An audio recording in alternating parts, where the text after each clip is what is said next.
Wellness mantra by कुंचन।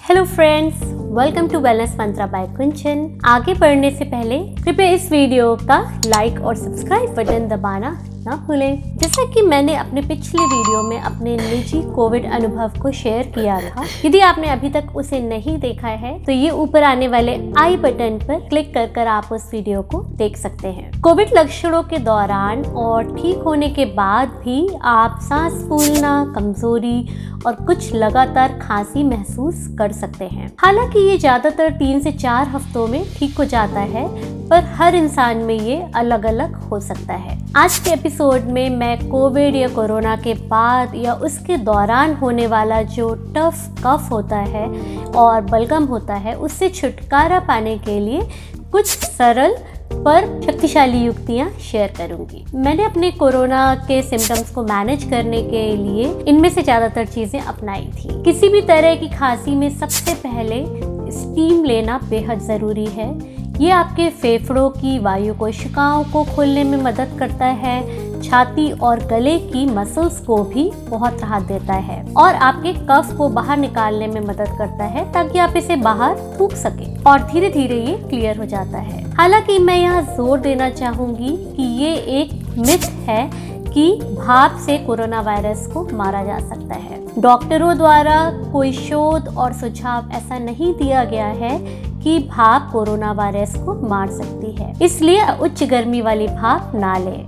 वास्तव में बहुत गर्म भाप आपके फेफड़ों की कोशिकाओं को नुकसान पहुंचा सकती है, इसलिए सुनिश्चित करें कि आप एक छोटी सी अवधि के लिए ही भाप लें, जैसे 2 से 3 मिनट के लिए, वो भी कम आंच पे या फिर नेब्यूलाइजर के जरिए। आप भाप लेते समय उसमें विक्स वेपोरब या यूकेलिप्टस नीलगिरी का तेल की कुछ बूंदें मिला सकते हैं, इससे बहुत फायदा मिलता है। यदि ये उपलब्ध ना हो तो आप इसमें कुछ नीम या तुलसी के पत्ते भी डाल सकते हैं और उन्हें उबालने से जो भाप निकलेगी वो आपके सांस के लिए बहुत हेल्प करेगी। ये सारी चीजें एंटी माइक्रोबियल हैं और आपकी छाती और गले की खांसी को कम करने में बहुत मदद करते हैं। दूसरा सबसे महत्वपूर्ण चीज है कि अपने आप को आप हाइड्रेटेड रखें, मतलब कि ज्यादा से ज्यादा पानी और लिक्विड जैसी चीजें पीते रहें। जैसा कि आप जानते हैं कि हमारे शरीर में पानी की क्या कीमत है, इसके ऊपर मैंने ऑलरेडी एक वीडियो बनाया है, इस ऊपर आने वाले आई बटन में जाकर आप देख सकते हैं। हमारे शरीर का 2/3 पार्ट पानी से ही बना होता है। आपका कफ, यूरिन, स्टूल, सांस, दिल, पेट, इन सभी के अंगों को काम करने के लिए पानी की बहुत आवश्यकता होती है। जब आप खांसी, कफ और फीवर होने की वजह से आपके बॉडी का पानी कम होने लगता है, इससे आपका वजन कम होने लगता है, तब आपका शरीर मांसपेशियां और फैट जलाने लगती है और अंत में ये आपको कोविड में और अधिक बीमार कर सकता है। आइडियली एक एडल्ट को पूरे दिन में 3 से 4 लीटर पानी पीना चाहिए, तो हर 1 घंटे में 1 छोटा ग्लास पानी, सूप, चाय, नॉन अल्कोहलिक पेय पीने से आपको सर्दी, खांसी या कोविड में ठीक होने से बहुत मदद होगी। यहाँ तक कि हर 15 या 30 मिनट में छोटे छोटे पानी के घूंट लेने से भी आपका हाइड्रेशन मेंटेन रहेगा। कैफीन और अल्कोहल से बचें, क्योंकि डायूरेटिक होने के कारण आपको बार बार यूरिन आएगी और आपके शरीर का पानी निकलता जाएगा, जिससे आप डिहाइड्रेटेड फील करेंगे। आपके फेफड़ों में खांसी से छुटकारा पाने के लिए तीसरा सरल पर बहुत प्रभावी रेमेडी ये है कि आप दिन भर में एक बार कम से कम सर्द से गर्म पानी से शॉवर में नहाएं। ये आपको सांस लेने में मदद करता है और साथ ही साथ ये आपकी सारी मसल्स को, अंदर की मसल्स या बाहर की मसल्स को आराम देता है। खांसते खांसते हमारे पेट, गले और सभी मांसपेशियां थक जाती हैं, तो अपने शरीर की सभी मांसपेशियों को आराम देने से खांसी में या कफ में बहुत आराम मिलता है। आई अंडरस्टैंड कि आप अगर एक गर्म मौसम वाले देश में हैं तो आप गर्म पानी से नहाना नहीं पसंद करेंगे, लेकिन जब तक ये टफ कफ है तब तक कम से कम एक बार आप गर्म पानी से शॉवर में नहा सकते हैं। मेक श्योर कि ये पानी बहुत गर्म भी ना हो कि आपकी स्किन जल जाए। चौथा, एक बहुत महत्वपूर्ण चीज आपका न्यूट्रिशन है।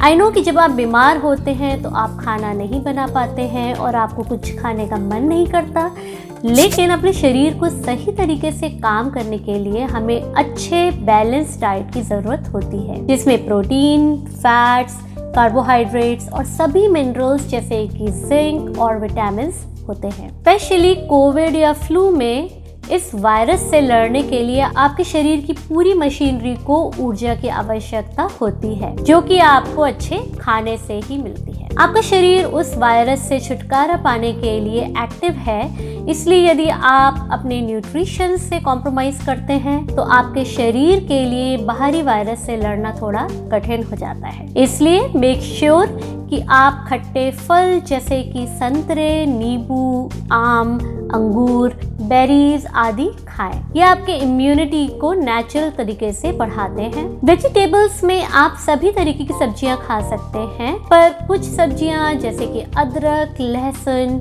मशरूम, मिर्च, हरी सब्जियां, मटर आदि आपकी इम्यूनिटी को बढ़ाते हैं, तो इनका सेवन जरूर करिए। अपने नियमित भोजन जैसे कि अपने नाश्ते, दोपहर और रात के खाने को भी सुनिश्चित करें कोविड होने के दौरान भी। यदि आप कमजोर महसूस कर रहे हैं और बहुत कुछ पकाने के लिए मन नहीं है, तो साधारण से कुछ डिशेस जैसे कि पनीर, मटर आदि का पराठा, स्टफ्ड पराठे, अंडा ब्रेड या अंडा पराठा, रोटी या फिर किसी मौसमी फल और 1-2 चम्मच मूंगफली के बटर को डालकर बिना बर्फ का मिल्क शेक भी पी सकते हैं। या फिर स्वस्थ भोजन पाने के लिए अपने पड़ोसियों से कुछ दिन के लिए थोड़ी मदद ले लीजिए। लेकिन मैं यहाँ जोर दूंगी कि कोविड में अपने खाने के साथ समझौता ना करें, क्योंकि वायरस आपके शरीर को और अधिक कमजोर कर देता है। 5वां, यदि आप एक बहुत ही बंद कमरे में रहते हैं तो इसे समय समय पर वेंटिलेट करते रहिए, ताकि आपको कुछ ताज़ी हवा मिल सके।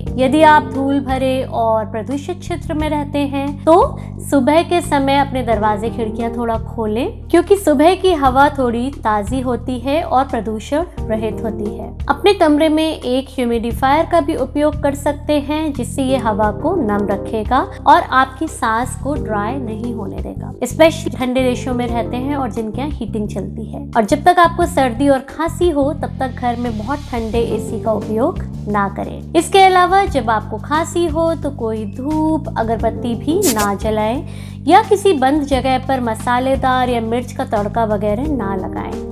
यह आपके फेफड़ों को बुरी तरीके से ट्रिगर कर सकता है और आपको दमा का दौरा और सांस लेने में भी तकलीफ दे सकता है। और अंत में और सबसे जरूरी बात, अपनी सभी एलर्जी और बीमारियों को कंट्रोल में रखें। अपनी मौजूदा एलर्जी और बीमारियों के बारे में कोविड के समय में बहुत सतर्क रहें। अपना डायबिटीज, ब्लड प्रेशर, ये सब चीजें कंट्रोल रखें और कोई भी दवा लेना ना भूलें। इसके अलावा कोरोना में अच्छा आराम करें और पूरी 8 से 10 घंटे की नींद निकालें। वैसे भी इस दौरान आपको थोड़ी नींद ज़्यादा आएगी, क्योंकि बॉडी रिकवर होती है और वायरस से लड़ती है। मैं डिस्क्रिप्शन बॉक्स में न्यूट्रिशन के कुछ अच्छे सजेशंस के लिए कुछ उपयोगी रिसोर्सेस लिख दूंगी, आप उन्हें बाद में चेक कर सकते हैं। So last but not the least, there is always a ray of light in the end of a tunnel. इसलिए आशान्वित रहें और पूरी तरह से ठीक होने तक अपना पूरा ख्याल रखें। अगले एपिसोड में फिर मुलाकात होगी, तब तक के लिए